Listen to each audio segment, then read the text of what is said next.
Olá, o nosso programa Espaço Cidadão, chegando em todo lugar onde tiver internet, pelo nosso canal no YouTube, Robson Carvalho, pode localizar também pelo Robson Cidadão e faz a sua inscrição, e ainda chegando a boa parte dos estados do Nordeste através da Band, e também a São Paulo e parte do Sudeste e Sul pela TVT e suas retransmissoras.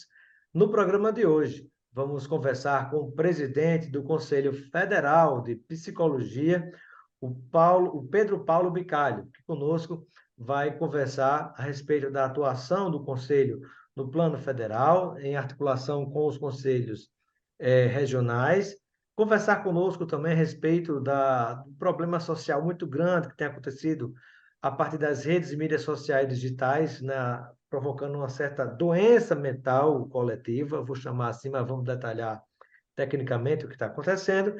Eu gostaria que você pudesse comentar um pouco sobre como é que tem sido o trabalho do Conselho Federal de Psicologia para monitorar redes e mídias sociais digitais, essas plataformas, Instagram, Twitter, Facebook e tantos outros, que têm funcionado como, digamos assim, como instrumentos que dão espaço a essas pessoas, como coach, como pessoas que fazem mentoria, que não são profissionais da área e alguns deles, não são todos, atuam como se fossem. E também, por outro lado, você tem nessas plataformas de redes e mídias sociais digitais, né, todas essas mídias, você tem também aquelas pessoas que propagam a mentira, que propagam o negacionismo, ou seja, tudo bem, elas são um instrumento. Alguém está utilizando, está manipulando esses instrumentos, mas elas não têm nenhuma responsabilidade. Então, isso é feito pelos conselhos regionais. Em cada conselho regional, possui uma comissão de orientação e fiscalização, uma COF. Ela tanto funciona através de uma atuação ativa da própria comissão de orientação e fiscalização, onde ela própria pode produzir denúncias ex officio para o próprio conselho regional, como também ela é uma recepção das denúncias que a sociedade brasileira faz. O que eu posso dizer é que hoje o grande canal de monitoramento dessas redes é a própria sociedade, que reconhece nos conselhos regionais um lugar para promover denúncias. Essas denúncias são acolhidas, essas denúncias elas são estudadas, elas são acompanhadas, e essas denúncias podem se transformar em processos éticos caso se reconheça ali algum tipo de materialidade contra o exercício profissional de psicólogos, né? Então, o que eu posso dizer é que esse monitoramento dos conselhos regionais é somente pelo uso de psicólogos e psicólogas, porque esse é o nosso limite legal É. de atuação. Qualquer coisa que foge disso é uma denúncia que nós fazemos para os canais competentes, mas não são os conselhos regionais. E isso é tarefa dos conselhos regionais, que são aqueles que estão lá na ponta, na base estadual, fazendo todo esse processo de orientação e fiscalização. O Conselho Federal, ele normatiza e ele julga em segunda instância. Esse processo de monitoramento é dos conselhos regionais. Pedro Paulo Bicalho, você é presidente do Conselho Federal de Psicologia e está hoje conosco aqui esclarecendo muitos temas importantes.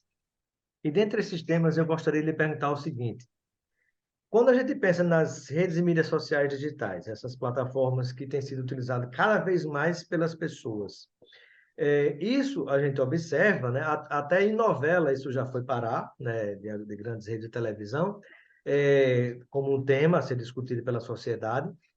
Nós temos observado uma utilização muito crescente por parte das pessoas e há faixas de idade que têm sido muito atingidas e estão adoecendo pelo excesso de utilização do WhatsApp, Instagram, Twitter, Facebook, né? E a parte eu coloco outra coisa, que seria a questão dos jogos, mas não é o que a gente vai discutir aqui hoje.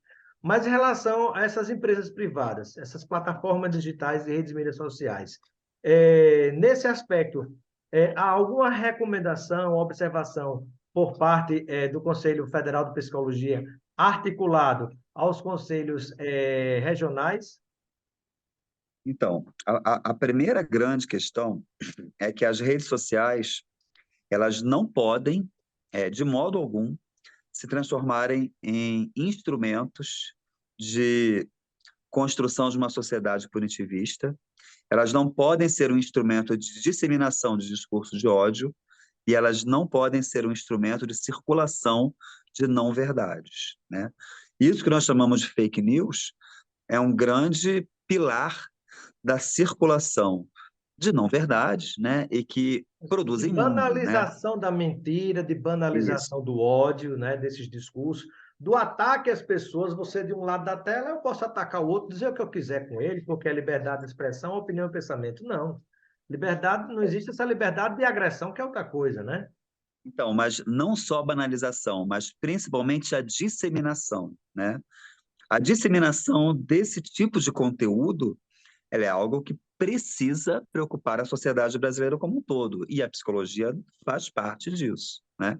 É muito importante envidarmos esforços para entender, inclusive, de que maneira o mau uso ou o uso excessivo das tecnologias digitais, elas podem produzir questões para o desenvolvimento humano. A psicologia do desenvolvimento hoje, ela precisa se debruçar nisso, né? Assim como outras áreas da psicologia e outras áreas da sociedade, né? Não dá para a gente negar é, a existência de redes sociais, a existência do modo virtual de comunicação, né? E de existência através de um modo virtual.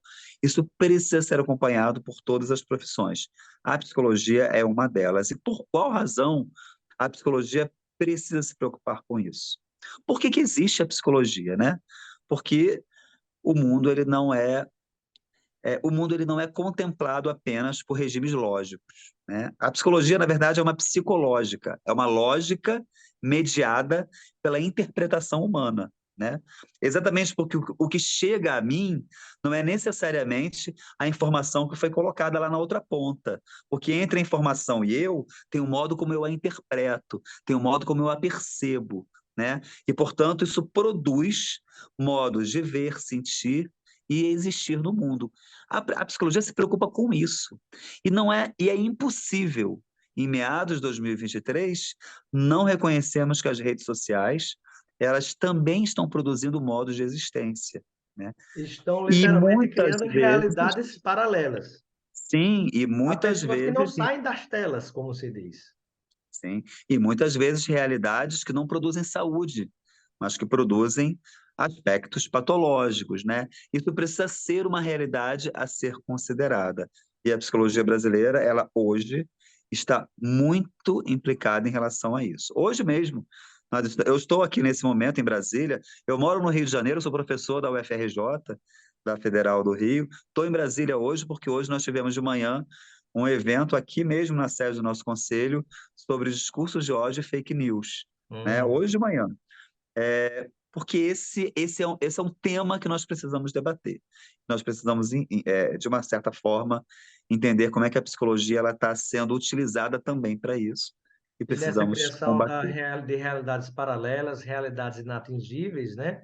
Digamos assim, a amplificação daquela história, daquele ditado popular, que a grama do vizinho é sempre mais bonita do que a minha, nas redes e mídias sociais digitais, Instagram, Twitter, Facebook e tantos outros, é como que todo mundo está bem, todo mundo está feliz e eu não estou, e algumas pessoas se punem, adoecem por isso, ou pelo excesso de utilização, a pessoa fica vidrada naquilo e não consegue sair, né? Então, assim, me parece que há que se ter muito cuidado e eu enxergo um papel importante dos psicólogos e psicoterapeutas nessa questão.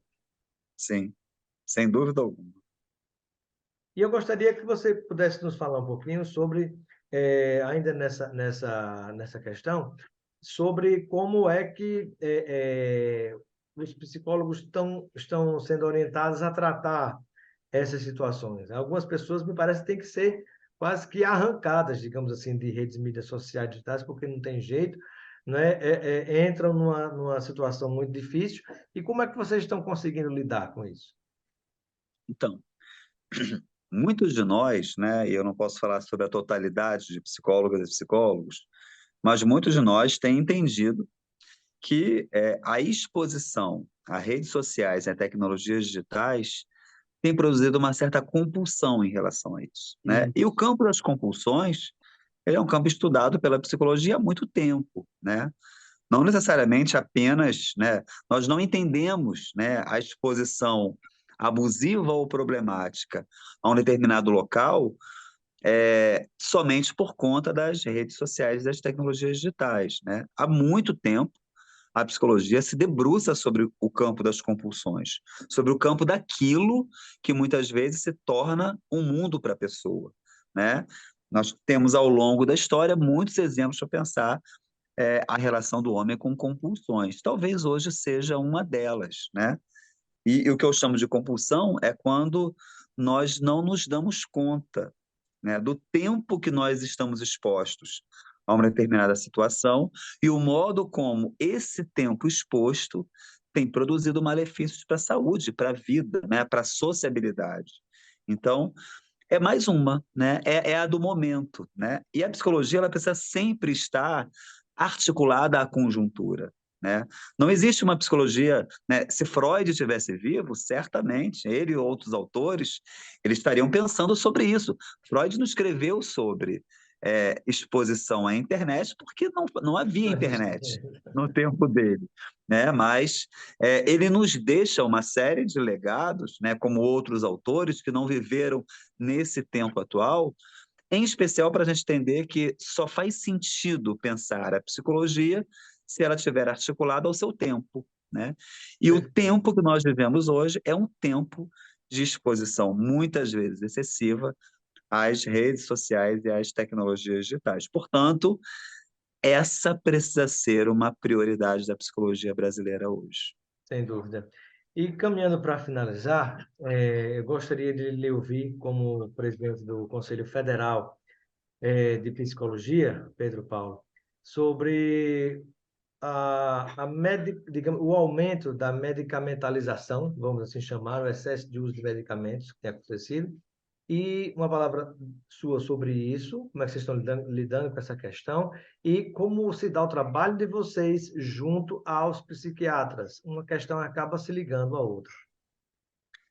A medicalização da vida, nós gostamos de falar dessa forma, ela é, aponta para nós, né, assim, a psicologia brasileira não é contrária a medicamento, né, isso é importante. Nós não prescrevemos, né, isso não é uma atribuição de psicólogos e psicólogos, mas também nós não somos contrários, né?